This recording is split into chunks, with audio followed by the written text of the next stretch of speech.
Hey guys, welcome back to another episode of the Music Den. I'm your host, Armando Venditti. Hoping you guys are having a fantastic day. And above all else, that you're indeed looking after yourselves and one another. Ladies and gentlemen, the gang are back with another fantastic episode of Now Hear This. Before we get into the topic of the albums, I want to welcome back to the channel Mr. Jim Bricker. How's it going, Jim? I am doing very well, Armando. Good to be back with you both. Good that you're here. And we also have Sagosh. How are you, Sagosh? I'm doing great, Amanda. Nice to be here. Ladies and gentlemen, we have quite the list here for you. And the first album that we're going to talk about is from Madison Cunningham, her fourth release called Ace. The album was released on October the 10th, 2025, produced by Madison Cunningham. This is a brand new artist for me, ladies and gentlemen. The album has a listing as chamber pop and folk. Uh, the album was released on Verve Forecast Records, sorry, with a total playing time of 53 minutes and 10 seconds.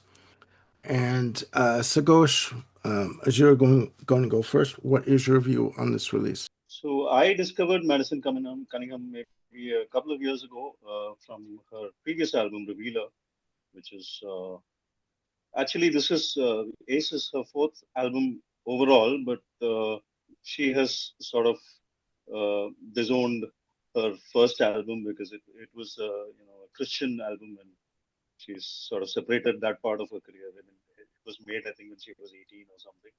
And since then, she's kept that out of streaming services and treated the rest of her work as her true discography. So technically, it's her third album.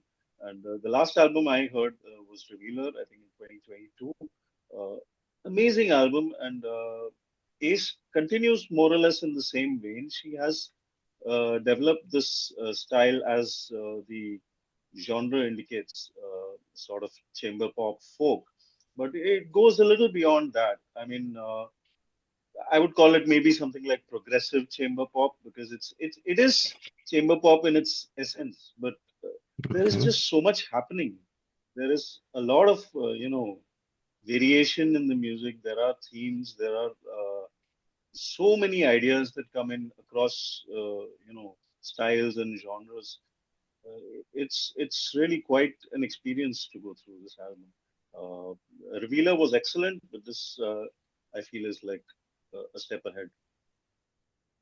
And she is, for me, one of the artists that's really shaping up to be, a sort of titan of this generation because it's just extraordinary songwriting, extraordinary maturity, and she's still pretty young, and she's not hit 30, and her music displays an amazing level of complexity and skill for her age and her you know maturity in terms of the number of albums she's released. Uh, Given that she has a production credit on this album, that just takes it another notch higher because this is challenging music to produce. It's not straightforward, acoustic guitar music. It's not simple pop. It's something which is quite challenging to get right in terms of the arrangements and the musicianship and the sound overall. And the fact that it sounds so good and that she personally has taken part seriously in the production shows again that she's quite the multifaceted artist, whether it comes to singing or performance or songwriting or even arrangement. She seems to have all bases loaded, which is tremendous for a young artist in this day and age. Okay. Uh, the best thing for me about this album is that like I said, it just seems to incorporate so much variety. I mean, her basic creative vision seems to extend all across the gamut of popular music through the ages, really. I mean, you can see Yeah. influences of classical music, Broadway, and Hmm. Great American Songbook, Laurel Canyon folk, the obvious Joni Mitchell overtones. There is I was going to say everything, that. and all of this distilled through, her own unique sort of creative vision. It gives rise to an album that is a sonic experience, really. It's emotional. It's a pleasure to listen to, in terms of sonics, and it's just evokes so much, I don't know how to explain it really, but it really touches you. It's a very heartstrings kind of album. I mean, the songwriting is unbelievable. The kind of melodies she comes up with, and they just never go where you expect them to go. There's a song here called Right. Skeletree, which is, I mean, it just, from line to line, it's going to such dramatically different places. You absolutely have no idea where it's going to end up. And yet, with all that craziness, it has a sense of structure. And, it's really like, you know, choosing five different points on the map, visiting them all one by one, and then doing the cycle again. But it's just so, diverse to listen to. You can't quite grasp that in structure it's not very different from a pop song, but the fact that it just travels so many places within that structure is just amazing. I mean, she does, some fairly straightforward melodies as well. There is a beautiful Wake with Fleet Foxes guesting on it, which is more of a conventional Yeah, folk track pop 6. Yeah, guitar yeah. based melody, which incidentally has a bit of a connection with another album we're going to discuss later on, because the song is co-written by Will Taylor of Flight. So Hmm. that's an interesting little connection. And Madison Cunningham has a history of collaborating with a lot of artists. She's in fact quite well known for that. She's done a lot of collabs. There's Jacob Collier for one. There's Fleet Foxes on this album. She's even guested on the new album from Midlake, which is also an excellent album, which could have been on this list really, but we ran out of space. It's a magnificent album. So yeah, I mean, she's out there as an artist who's not only got great ideas, but is also, open to collaborating and sharing with other artists and building this whole sort of alternate ecosystem of, you know, well, folk pop or whatever you want to call it. It's something of a, subsection, subculture of music that we have today. And it's very nice to see these artists sort of helping each other out and Mhm. making the Hmm. uh, subculture, more popular in their own way. Uh, I cannot really start pinpointing song by song or, tune by tune. There is just so much to unpack here. Like I said, this is just one whole complete sonic experience. It's got rich melodies, magnificent singing, fantastic arrangements, whether it's simple piano or guitar or strings, orchestra, whatever it is, it just gives you a complete package. And for me, Madison Cunningham, along with maybe Wise Blood, are like the titans of this generation of music. This is they both come from that similar space of capturing everything that's essential, everything that's good from music across the ages, and bringing it to a very contemporary and very accessible kind of space. So that's really commendable. There's tremendous talent here, and I look forward to every new Madison Cunningham album or collaboration, because she is really a talent to watch out Okay. Okay. Thank you very much. All right. Jim, your view on this release? Well, before I get my view, I first have to say that Sugosha and I did not compare notes from this album, but I could definitely just give, like a +1 to almost everything that Sugosha said about this record. I'm so lost in this album that it's almost hard to make objective comments and be focused on it. Um, I think progressive chamber pop is a fantastic way to sort of, succinctly describe what's going on here. Um, I'm just going to read these comments as I had them sort of written down and prepared. The production on this album is warm, deft, and immersively lush. Uh, it's just so easy to get lost into it. Compositionally, there are tastes of the familiar. I mean, you pointed out Joni. I'm going to point out Burt Bacharach, Sufjan Stevens, Tori Amos.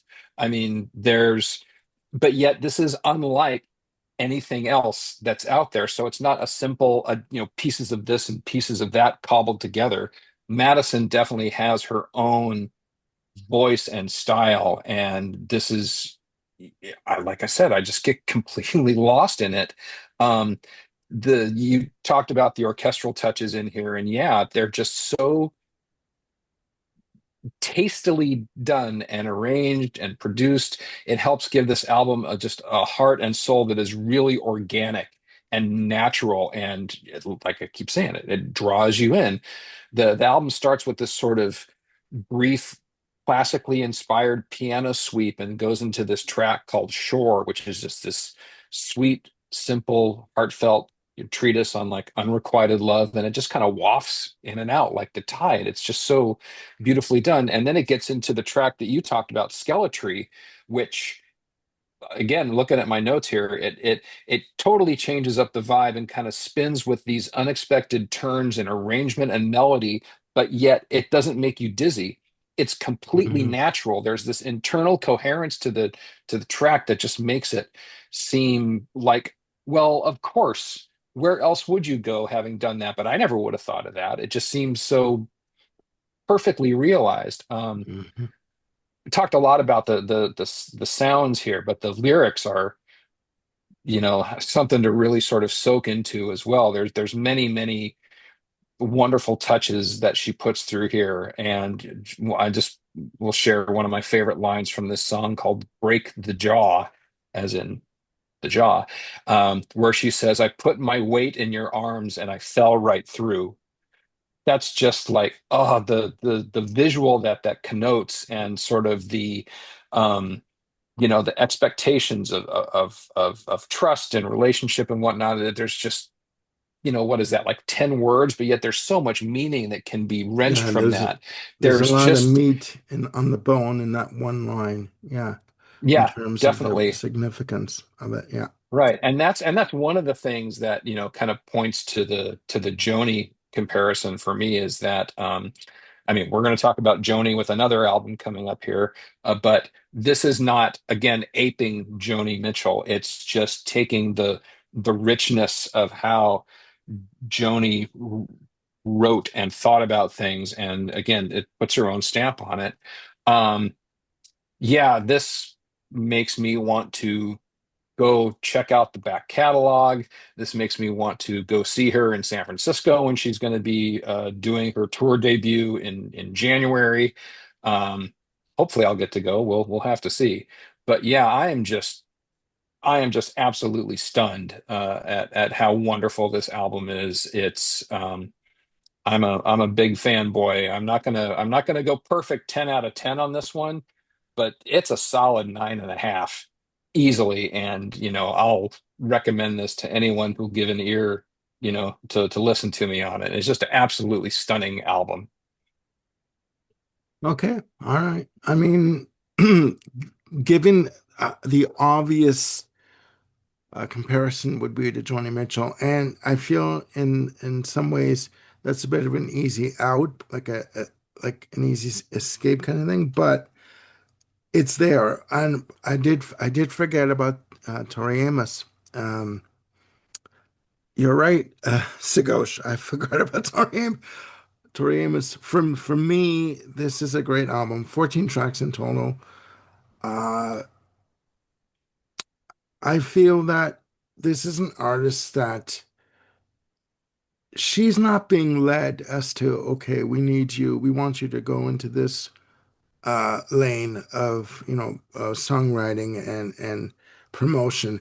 She is steering her own ship, as it were, musically, and with what she wants to do with her songs. I mean, the fact that it starts off with the instrumental shatter into form. I think it's very brave, And I think I agree with Sagosh. There is not one track that kind of stands out for me. I think this is an album that needs to be listened to as a collective. Um, and the 53 minutes for me goes by really quickly. There's, Agreed. I dare say, I think she's and reinvented the concept of melody for me with this album and using now using new soundscapes. Ladies and gentlemen, there is only coffee in the cup. I'm sorry, I'm stammering, but there is only coffee in the cup. It's too early for me for that. But I think she's going to be around for a long time. I think she's going to be around for a long time. Uh, yeah, from what I'm listening to, Shore is a fantastic track. Skeletry is another one. Uh, Take Two is another one. Wake. But take any of the tracks, any of the 14 tracks, you're done. This is a. I'm very guilty of saying that albums for me are like journeys. This is a journey you have to go on. You really Again do. and again and again. Yeah. Yes, yes. Because just when you think you've understood what the album is all about, there's different elements that come in, different textures, different colors, if I use that word correctly, and you just rediscover it all over again. But I'm a novice to this artist. I have never heard the name before listening to the album, but I do want to go back and listen to her other albums prior to this. So this was a pleasant surprise for me, in all seriousness. And thank you, Jim, for this list. Um, Well, this is a me and Sagosh list, so we're Sorry. both to Yes, blame on this one. my apologies. Thank you both for this. Thank you, Sagosh. But we must carry on, ladies and gentlemen. The second album in our list is from Brandi Carlile. Her album is called Returning to Myself. It's her eighth release, released on October 24th, 2025 through Interscope Lost Highway Records.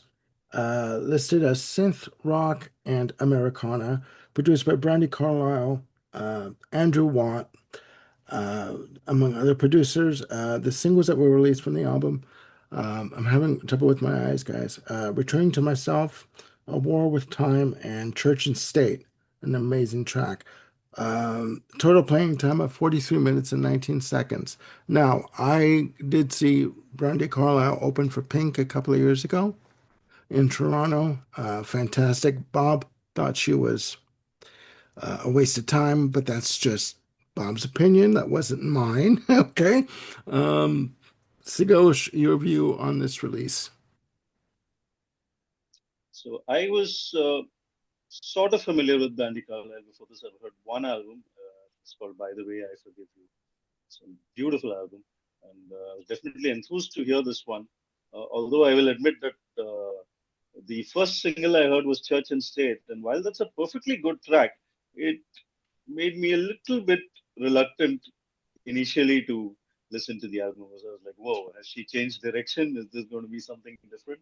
Because Church and State is the one track on this album that kind of doesn't fit in the sense that it's the one song that's musically and sonically a little different. Uh, Yep. it uh, it gives me a complete vibe of I don't know some post-punk 80s style. It could have been on War era U2 or something like that. It just totally gives me that vibe. And while that's not a bad place to be, but it wasn't what I was expecting from Brandi Carlile. And so initially I was a little taken aback. And I remember commenting to somebody I knew who was discussing the album that she seems to have headed off into a rock direction. But the guy says, no, no, check out the rest of the album. It's quite different. So I was encouraged to go ahead and Yeah. listen. And I also took the opportunity to on Spotify there is a separate version of the album called commentary version, which gives you little brief voice notes from Brandy before each song describing either the song itself or what led to the songwriting process for that particular song, what kind of emotions, what kind of thought processes, and that's really enriching and it's worth listening to. So my impression again, a solid album, amazing songwriting, superb singing and production. Uh, she really pours her heart out here. It is amazingly emotional. There is a very, very charming and very heartfelt tribute to Joni Mitchell, and that is the song Joni. But I would extend that and say that the entire album is, in some ways, a very emotional and heartfelt tribute to Joni, because you can feel her imprint all through this album. I think Yeah. it is very clear. Brandy Carlisle, of course, spent a lot of time with Joni Mitchell in the Canyon, and was also in some ways instrumental in bringing her back to the stage after so many Yep. years. That was an amazing moment to watch, them all playing both sides now. And obviously, that it's the kind of thing that, meeting your hero and then actually getting to be on stage with them singing, such an iconic song. It must have given rise to a hell lot of emotions. And you can really make that out in every song here. She's channeling Joni in so many ways. Like, I mean, there's these tiny little snippets you pick up. Like, there's one song that mentions people's parties. There's another song that mentions Cactus Tree.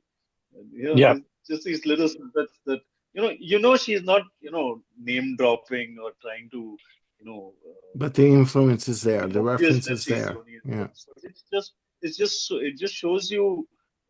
I think even for Johnny, she's kind of experiencing a late career resurgence, if you were, in terms of people finally realizing just how much of a pioneer she was. I don't think she got her due really in her own time, for multiple reasons. And she would The agree. world was focused. She would World agree. was focused way too much on male-dominated, rock-dominated Yeah.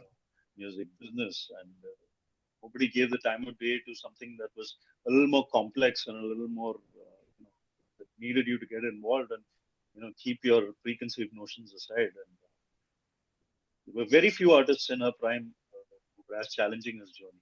It's great to see that new generation of artists is really picking up on that influence and even giving her the place that she deserves, either directly through tributes or just in the fact that people can sense that her songwriting has a everlasting influence, and Hmm. that is all over this album, and it really drives home the point and tells you that the birth of emotional singer-songwriter movement. Really, there is no other person than Joni who could lay claim to it.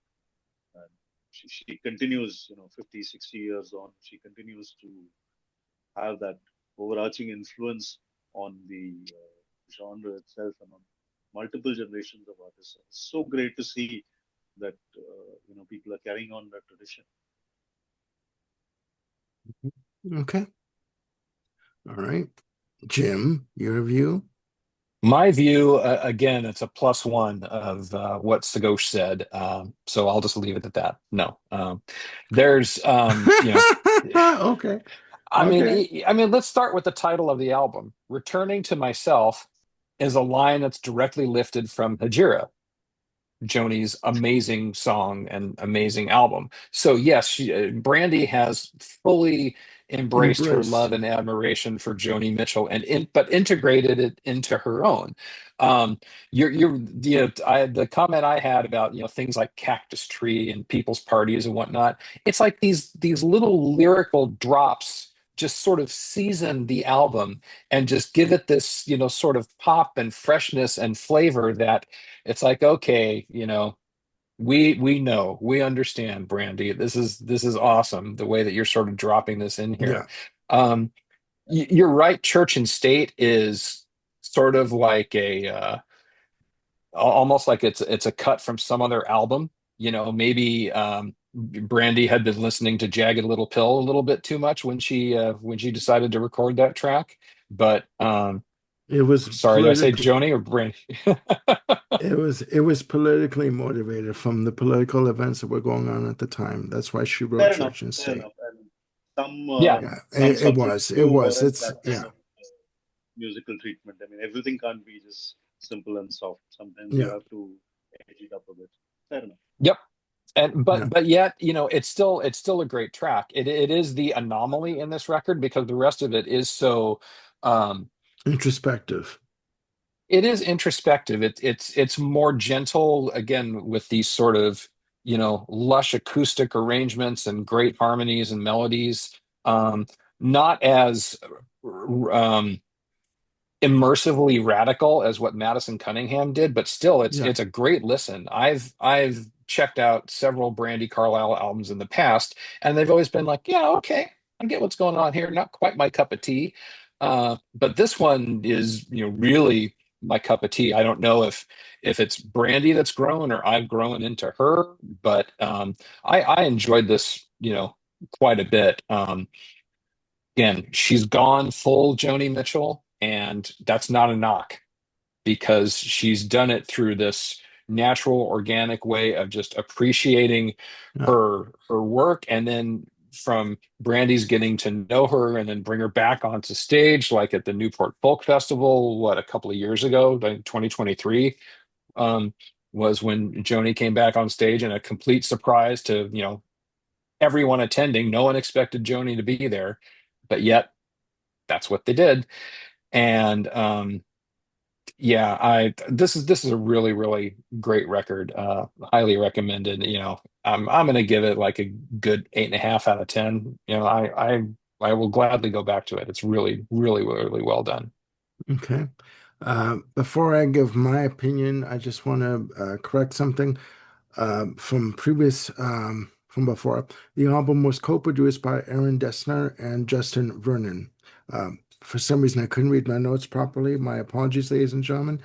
But th this album, for me, again, was another surprise. Not a complete surprise because I had seen Brandy Carlisle open for Pink, and during her set, she did pay homage again to Joni Mitchell. So, her being in Canada, she felt she had to, and the minute Joni Mitchell's name was mentioned, the crowd erupted. It was bare, the older crowd in the audience, but she is a fan of Joni Mitchell. She's, like an uber fan, I should say, of Joni Mitchell, and the influence is there. Even when you look at the album cover art, it's like it's a black and white shot of her just putting herself out there, naked as it were, just bare. This is me. This is who I am right now. I'm giving you all I am, with just this one shot of my face for the cover. And the music on here reflects that, with the exception of Church and State. That is the one outlier on this album, which is track 6. Um, oh boy, the, this is an album for me of an artist. Okay, 10 tracks in total. She's bearing her soul on this album. She is vulnerable. She is personable. She is upset in terms of everything that's going on around her with, you know, the track Church and State. But she's also telling you there's more to me than meets the eye with these songs. And stay tuned because there's more Hmm. coming. Even with the one track she wrote or had Elton John perform on, I think it's You Without Me, the one track. I do believe that that's the one track. Hmm. Um, the fact that she has this much respect from an artist like Elton John to say, I'll come and I'll perform on the album. I'll co-write the song with you. Let's do this together, you know. But again, she's also an artist like Madison Cunningham that's not easily led by the nose. She is in control of the image and her songs and how she wants to have them come across. And this is an album, excuse me, that I have to go back to, but I will go back to it, and I will be revisiting her previous releases. And let's not forget, this also came around at a time when she was also recording and producing other artists, including the duet album she did with Elton John. So, Yep. I mean, she is on fire at this point. She is just, you know, firing on all cylinders. Um, the singles do stand out for me on this album. Um, the track Joni is another one that stands out, and A Long Goodbye is Yeah. it's a fantastic album closer. Um, excuse me, my voice is not good today. And yeah, guys, you know, you really should check this album out. It is fantastic. So there's not really much more I can say because Sagosh, you're very eloquent with with your album descriptions today. It's like I can't add to anything that you really say because I can't add This anything is why more. I wanted Sagosh to go first. Like, fair enough. Fair enough. Fair enough. Okay, ladies and I gentlemen. knew. I Yeah, knew. yeah, you knew. All right, ladies and gentlemen, the third album and part one of our list of Now Hear This. We have Kathleen Edwards with Billionaire, her fifth release. Kathleen Edwards, Canadian alternative country singer. Uh, the album was released on August 22nd, 2025 on Dual Tone Records. It's listed as rock, but alternative country is what I would call it. Um, the album was produced by Jason Isbell and Gina Johnson. The singles released from the album are Save Your Soul, uh, Save Your Soul, Say Goodbye, Tell No One, Prior, uh, and When the Truth Comes Out. Another single was Little Red Ranger. I will give my opinion of this album again at the very end. So go shoot a review on this album. So again, Kathleen Edwards is an artist I've been vaguely familiar with. I think she's been mentioned a few times on the Twitter music community, and I have checked out maybe a few songs here and there. But this is the first album proper that I've heard, and I am very impressed. This is just, I mean, it's just classic songwriting, classic, production, singing. It's all note perfect. It's all designed to please. There's not one thing out of place here, and I don't mean that in a polished sheen kind of way. I just mean it's just perfect. It's just perfect for where it needs to be. Mhm. I don't think it doesn't make it devoid of emotion or devoid of seriousness or anything like that. It's just right, everything right in the sweet spot. It just Yeah. makes it such a pleasurable listen. The production from Jason Isbell is top notch. I have not really familiarized myself as much with Jason Isbell as I would have liked. I know people have spoken very highly of Drive-By Truckers, but they never sort of appealed to me. But I will admit that as a producer, he's done a fantastic job on this album. The alternative country label, as you put it, I think captures it perfectly because for me, the one name that pops up immediately when I think about this album is Lucinda Williams. It's just Yeah. perfectly in that space. Car Wheels on a Gravel Road. It's the same sound, the same feel, the same vibe, except maybe Kathleen has a slightly sweeter voice and Mhm. maybe a little more catchy tunes. But yeah, I mean the vibe is very much the same. The songwriting in the same space. It's all deeply honest, deeply you know emotional. There is a sense. I mean, if you go through the lyrics and if you go through these song titles, you get a sense that a lot of these are, you know, you think of those, oh, ho hum, home truths. We've heard all of this before. But when you're listening to the songs, it really doesn't matter. I mean, and it tells you that you don't have to be saying something groundbreaking or even saying it in a very groundbreaking way. You don't have to come up with very creative words or very, poetic ways of doing things. But somehow, when it all comes together so well, it still Yeah. packs that emotional punch. There is probably nothing out here that'll make you feel, oh wow, I never thought of that before. I mean, it's all the themes are very familiar, like who's going to save your soul when your money's no good, things like that. Then there's the usual regrets and reminiscences, Absent Lovers, all that kind of thing. It's straightforward singer-songwriter affair. But like I said again, it's the perfection that gets to you. Everything is in its right place. And it just makes the entire album such a pleasurable listen. It's you could just put it on when you're on a long drive or something. It's got that nice beat and everything. It doesn't slack off too much.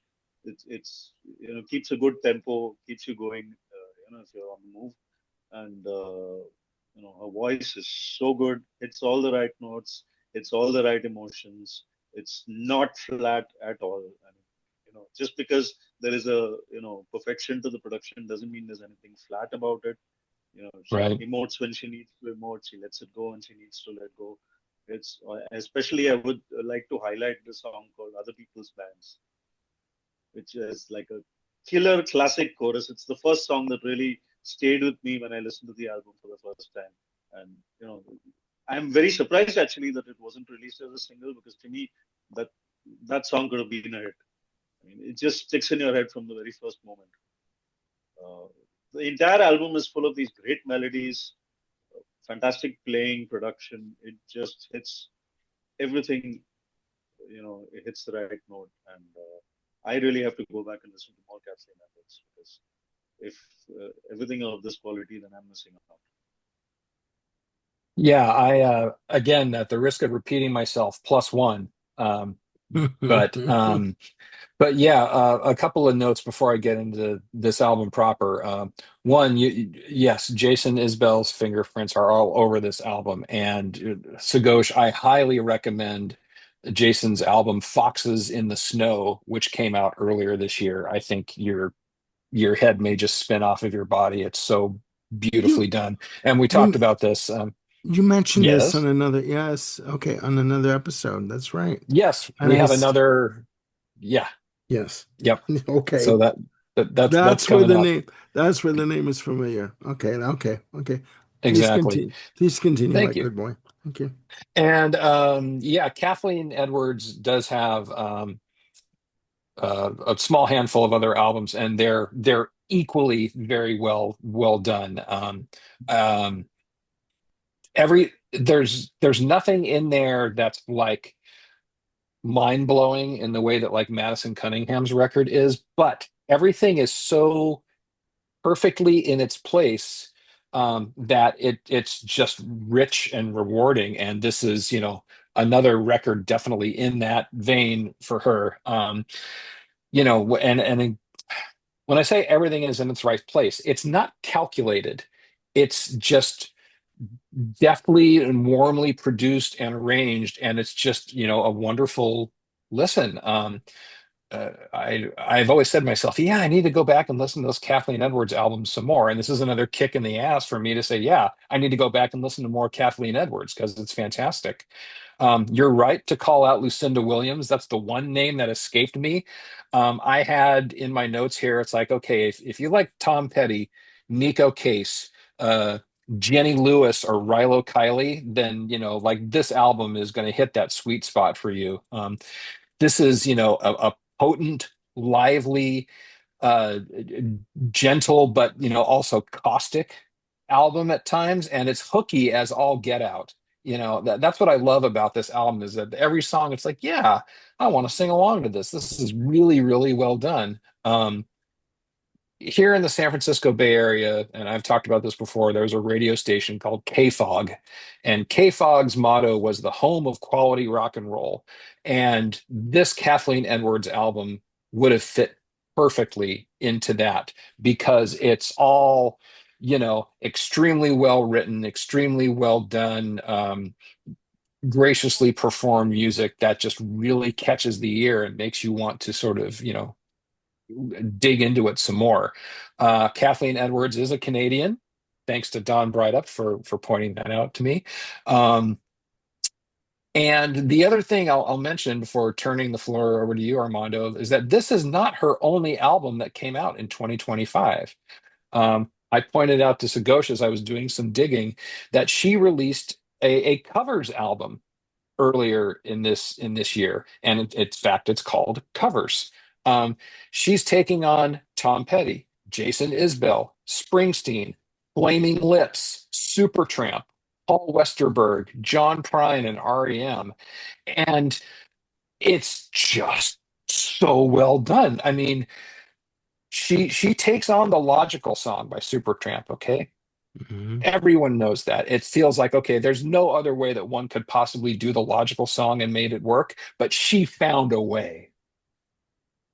She went in and really sort of got into the heart of all these different tunes and was able to produce something that is her take on these, but totally in her own voice.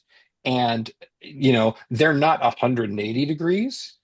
Maybe it's just 90, maybe it's 170, but it's just an absolutely stunning, wonderful album. And if people want a gateway into Kathleen Edwards, maybe covers is a way to go too, because you're probably already familiar with the songs, and yet this is going to give you just a sense and a taste of how she approaches things. In other And words, yeah, this could be the covers album could be a palatable way, an easier way for people maybe to get into Kathleen Edwards in terms of an avenue to get into her music.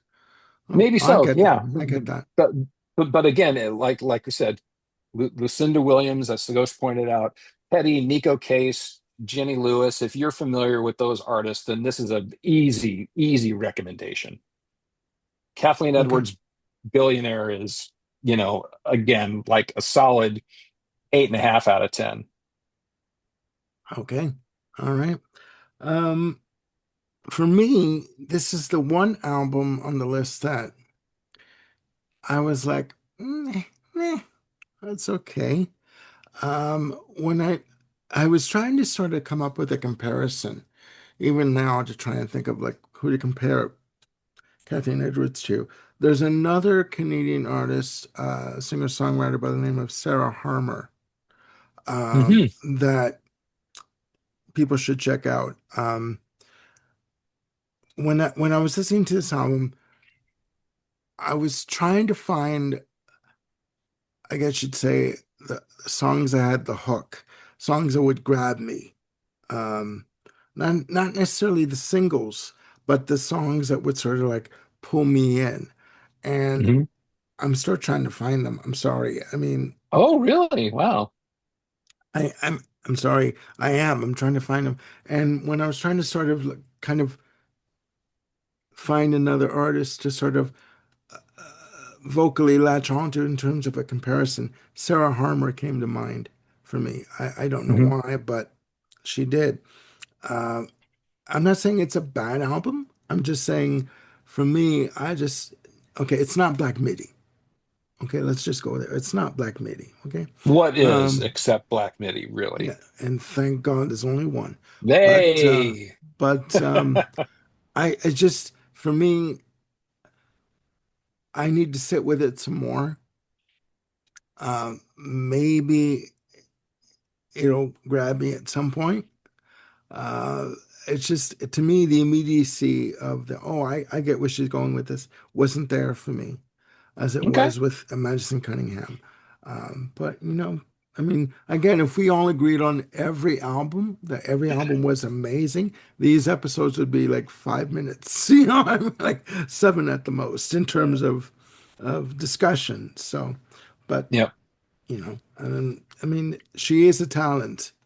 Kathleen Edwards is a talent, and I could say a force to be reckoned with. But for me, this album right now, it's just not grabbing me for some reason. Well, then maybe, Armando, you are patient zero for listening to the covers album and getting a little bit more immersed in how Kathleen does things. And then maybe you trip Maybe, backwards into Billionaire. maybe listening to covers, maybe I that would be my gateway into the world of Kathleen Edwards. You never know. I mean, but we'll see. We'll Or see. it could just be that you're nuts and you don't know what you're talking about. Okay, we'll go with that. All right. All right, ladies and gentlemen, we are finishing off part one of Now Hear This uh, with the fourth album on our list from a duo by the name of Flight, Flyte. Flight again, is a duo consisting of Will Taylor and Nicholas Hill, with their release Between You and Me, released August 29th, 2025 through Network Records, listed as indie folk, with a playing time of 39 minutes and 46 seconds, produced by Ethan Johns. Sorry. The three singles that were released from the album are I'm Not There, Emily and Me, and Her People. Sagosh, your view? So I first heard Flight about 5 years ago when lockdown and all that was happening, and that was when I turned to Spotify to say that okay, if I'm stuck at home, let me start listening to some new music. And Spotify threw me Flight, and I absolutely adored their debut album, The Loved Ones, came out in 17. And ever since then, I have been rushing around telling the world about Flight. They have like essentially become my new favorite band, and every release since then, for me at least, has been right up there. They have never let up with their songwriting. They've never disappointed, and they're always right on point with their melodies and harmonies. To me, Flight represent a look back at simpler times, getting back to the basics, to understanding that a great song is all about just melody, harmony, and poetry. There is, you can leave your 21st century bells and whistles aside, and none of that is really needed. And this album more so really captures it because Will himself has said that the album was sort of not really mixed at all in the sense that it just, we just captured whatever was going through the console. So in that sense, it's a very live and organic sounding record. There's not a lot of, you know, trickery and, manipulation happening. It's very natural, very raw, and the way they sing, the way they harmonize, it's all about emotion. It's all about empathy, and Yeah. the songwriting is top notch. Whether it is the melodies or the lyrics, they have this way of saying so much in very very simple words. There's not a lot of Mhm. high flying poetry out here. It's not very allegorical or complex or using words you really need to jump out with a dictionary for. But it's just finding the right word for the right moment and managing to say, like, encapsulate this whole world of meaning into it. My favorite song on this album is the incredible Hello Sunshine. I have been playing this song on loop for like the last 3 or 4 months ever since the album came out, and that is something I have not done in a very long time. I don't loop music. It's been an alien concept to me for several years now. So for me to like love this song so much to keep playing it again and again as part of my, it's almost become like a daily wake up routine. It's like you know, ensconced in my consciousness to that level, and it just brings about the emotions so perfectly. I mean, in a sense, it's all about a brand new start, just you know, crawling out a little tentatively, a little shakily, a little vulnerably out of a dark space, reaching out, feeling that you have something to hold on to now, and hoping that this would be your next good moment. And that emotion is captured so beautifully. With each verse, when he ends with "Hello, sunshine," it's like you can feel that vulnerability in his voice. You can feel it that he's a little tentative, he's a little unsure. Like, hello, sunshine. Is this sunshine? Am I getting there? And that just the way he does that, and it's all orchestrated by this magnificent interlocking guitar pattern that it takes me so. No matter how long I hear it, I just never tire of it. The whole song, opens and closes with this pretty long, uh, guitar intro and outro, and the way the two guitars blend and create these patterns, it's just exquisite. I am not, a guitar technically qualified person, so I do not claim to know whether what they're doing is simple or difficult or challenging or whatever it is. But to me, it sounds like they're creating this whole universe between those two guitars. And add to that this very almost not there kind of ghostly backing vocal that double tracks the Will's voice through all the verses, and it just creates this perfectly,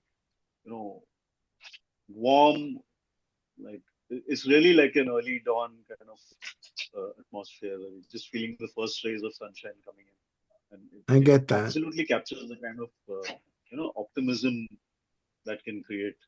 And like I cannot speak enough about this song. It hits me in all the right spots, and it's just one song out of 10 here, and it is in no way taking away from the other songs. They are all brilliant. They're all just absolutely packed with gorgeous melodies, gorgeous singing. I think Will Taylor Yeah. has one of the best voices I've heard in contemporary music, I especially would among the agree. males. I have a I would long agree. list of voices, in the female category, but males, even among this folk singer-songwriter thing, I have not come across as many voices that can really emote well and not slip into the very familiar, languid, don't care-ish kind of delivery that you associate with indie music. It's very often that the affectation takes primacy over the emotion, and Will somehow manages to just stay this side of that pitfall, if you may. Uh, his voice is soft, it's gentle, It's uh, unique. I've it's never heard of almost reaching that level of languid in his delivery. He doesn't really, his vocals are let unique, his go. It's vocal not, delivery. yeah, it's not really full throated or anything like that. But yet he manages to just emote enough. Yeah. It's like, he has this tremendous sense of just how much emotion is needed to put the point across. And then when, Nick joins in with the harmonies, it just goes to a very, very special place. Similarly, on Emily and Me, it's just such a beautiful portrait of a drive through California, with all these little vignettes and little, name drops of Jackson and Judy and Candy and Belushi. It just evokes all these little, Yeah. mini paintings, if you like, of how it's like. I mean, I've never been to California, so I can't really picture it, but the song does the job for me, and it manages to, marry what is essentially a sort of name drop of places and people with the central theme of the song, that is Emily and Me, in the sense of how does it relate to us? We're seeing all these things. We did all these things. Sure, it's a travel log. We're driving through California. We've done this. We've seen that. But at the end of that, what does it mean to us? How do we relate? What is our place in this thing? Hmm. In a few simple lines, he manages to capture that, and that is really special songwriting. And every song I could talk about has something or other like this. And even musically, their influences are all over the place, and you can see it.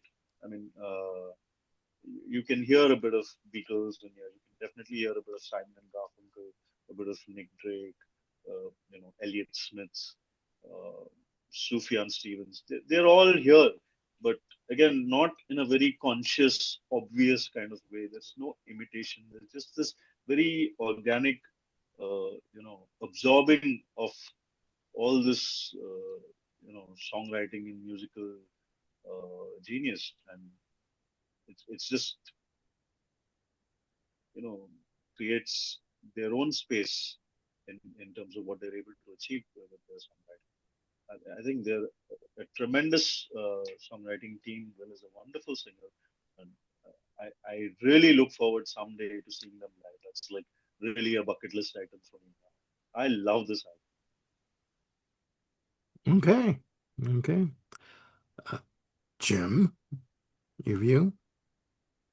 My view is shockingly similar to Sagosha's. You don't I'll say. call this one a plus half. Um, because I don't I really really enjoy it. The opening track on the album, Hurt People. Oh, does that draw you in? Yeah, And I had not heard of this band until Sagosh, recommended this record to me, and same here. it's just a phenomenal. I want to hear more. The quick notes that I have for this kind of describe this as minor key wonder pop. And again, I think there's so much of a 70s aesthetic that kind of Hmm. informs Yeah. what's happening like melodically and harmonically. Like I'm listening to this album and the notes that I was struck by, it's like, what does this remind me of? And as I was going through it, I was writing names down. Sealed and Crofts, America, George Harrison, Neil Young, early Neil Young. And, again, it's not like blatant copies. It's reminiscent of it. And the whole album is just peppered with these kinds of feelings and emotions and connections that are coming from these wonderful melodies, these exquisite harmonies, this minimal but note perfect instrumentation that really emphasizes what they're trying to get across in the songs. Um, yeah, I mean, I really really like this record a lot, and I need to sort of go back and listen to more Flight. It sounds like, Sugoshi, you were saying this is kind of their pinnacle for you. So um, I kind of want to Well, hear how I they still got there. regard their first album. The first album is very, very, very good. It's a little different from this in the sense that it's a bit more produced. It's a bit, Hmm. a slightly grander stage. But the essential songwriting elements are all the same. Will's voice is the same. And the harmonies. They were at that point. I think they were a quartet, so it's a little Yeah. more filled out. Yeah. Uh, but otherwise everything is exactly the same. But yeah, I would hold between you and me and the loved ones at more or less the same level. Uh, the other two albums, Okay. they are not in any way inferior, but they're a little bit more, shall we say, small stage, a little bit more, Okay. minimalistic and. Sometimes those kind of albums you need to be in a particular mood to really enjoy it because it's just so quiet and so you know uh, sort of intimate. Whereas these two are like in a good space for regular listening. No, well, thank you again, Sagosh. For me, this out of the first four was the one album that stood out to me. This with Madison Cunningham a close second. My God, like unreal to me. This is they've reinvented the concept of what melody is to me in some spots. Will Taylor's vocals are so unique for me. I'm listening to this and I'm trying to think, who can I compare this to? You can't. You Yeah. can't. There's nobody in the folk or even rock pop, any genre that uses vocals that comes close to his ability uh, to conjure up such emotion with with his voice, with his sense of timing and sense of melody. It's amazing. There's a lot of for what is there. There's still a lot of space in the music and in the arrangements, and this is a textbook case for me of less is more. Yeah. Less Yeah. is more. I cannot state this enough. I think it's a fantastic album. The fact that, track two, Alabaster, featuring Amy Mann of Till Tuesday fame and solo artist in her own right, as on the duet. It's just, I think this album uh, is again, a textbook case in what is right in folk music, or in this case, indie folk music. And uh, Hurt People is the one track, I agree with you, Jim, that draws you in. And it to me, it commanded my attention. It's like, or demanded my attention. Like, you've got Yeah, to well sit said. and listen to this. And I'm not letting you go until you do listen to this album.